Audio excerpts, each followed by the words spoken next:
Hi Sudhir sir, welcome to वीरल बयानी। कैसे हो आप सर? Thank you. मैं बिल्कुल ठीक हूँ। आप कैसे हैं?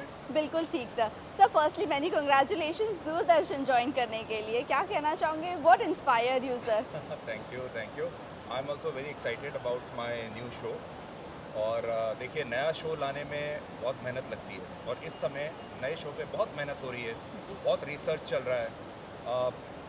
मैं जो व्यूअर्स हैं, लोगों से उनकी राय जान रहा हूँ, वो क्या नया देखना चाहते हैं, क्या चीज़ मिस कर रहे हैं। जी। तो बहुत सारी चीज़ें इस समय चल रही हैं। सर दूरदर्शन बहुत एक लॉन्ग लार्जेस्ट चैनल रहा है, ऑल ओवर द वर्ल्ड चलता है। बट कहीं ना कहीं नई चैनल्स आने की वजह से उनका जो इम्पैक्ट है वो कम हो गया है, वो नहीं दिख रहा है वो कहीं पर। क्या आपके आने से हम कुछ चेंजेस देख सकते हैं? वो पुराना दूरदर्शन देख सकते हैं फिर से एक बार? डेफिनेटली। देखिए, दूरदर्शन एक ज़माने में पूरे भारत का सबसे लोकप्रिय और फेवरेट चैनल हुआ करता यस। था। हम सब दूरदर्शन देखते हुए बड़े हुए हैं। करेक्ट। तो मुझे लगता है कि वो जो पुराना दौर था, जो गोल्डन पीरियड था, उसे वापस लाने की बहुत आवश्यकता है। और वो करेक्ट। कोई बहुत ज़्यादा मुश्किल काम नहीं है। जी। वो बहुत आसानी से हो सकता है। हमें बस अपने दर्शकों की नब्ज़ पकड़नी है। करेक्ट। और असल में अगर आप मुझसे पूछें तो भारत का मतलब दूरदर्शन है। हम्म। और ये एक ऐसा प्लेटफॉर्म है जहाँ टीआरपी की कोई रेस नहीं है। हम्म। जहाँ पर सिर्फ इसलिए कोई शो या कोई न्यूज़ नहीं दिखाई जा रही है ताकि उससे आपको कोई फ़ायदा होने वाला है या कोई टीआरपी की दौड़ लगी हुई है। जी। तो जो सारी खबरें भारत के लिए अच्छी हैं, जो भारत के लोगों को देखनी चाहिए, ऐसी खबरें, अगर ऐसी पत्रकारिता आप करना चाहते हो तो ये सबसे अच्छा प्लेटफॉर्म है। आप यहाँ पर क्या अलग करने वाले हो सर? क्योंकि हम देखते हैं यहाँ पर छोटी से छोटी खबरें, बड़ी से बड़ी खबरें देखने मिलती है। आप क्या अलग लेकर आने वाले हो? बड़ा मुश्किल सवाल है। देखिए, मैं तीसरी बार ये कोशिश कर रहा हूँ। पहले डीएनए किया, यस। उसके बाद ब्लैक एंड वाइट किया।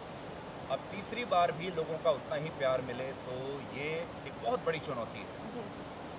अब मैं आपको इस समय अपना जो रेसिपी है वो तो नहीं बता सकता, पर मैं ये ज़रूर कह सकता हूँ कि इस शो में ये एक पारिवारिक शो होगा, जी।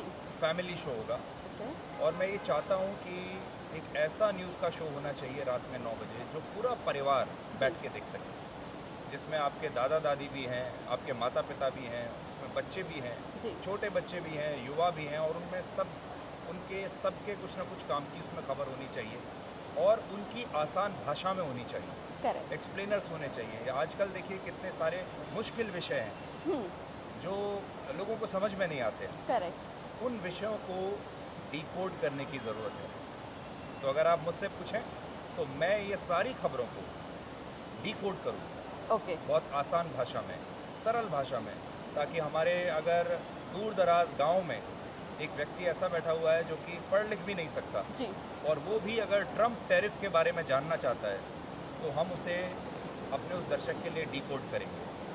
आखिरी के साथ दो सवाल जानना चाहूँगी। पहला सवाल तो ये रहेगा कि दूरदर्शन ज्वाइन करने का मकसद क्या था? सर अभी जो मैंने सवाल की थी उसका जवाब बता दोगे प्लीज़, कि डीडी ज्वाइन करने का मकसद क्या था?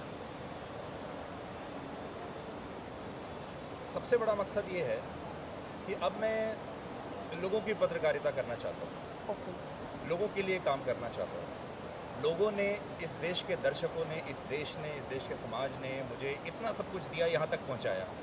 अब मुझे ऐसा लगता है कि ये मेरी बारी है, ये मेरा समय है उन्हें वापस देने का। और अगर मैं लोगों के लिए कुछ करना चाहता हूँ और इस टीआरपी की रेस में दौड़ना नहीं चाहता हूँ अंधा होकर, तो ये सबसे अच्छा प्लेटफॉर्म है जी। जो कि देश सेवा भी कर सकता है, लोगों के लिए सही खबरें भी दे सकता है। और इसके ऊपर एक जो बाज़ारवाद आ गया है जर्नलिज्म में और मीडिया में, ये एक ऐसा चैनल है जिसके ऊपर बाज़ारवाद हावी नहीं। हम्म।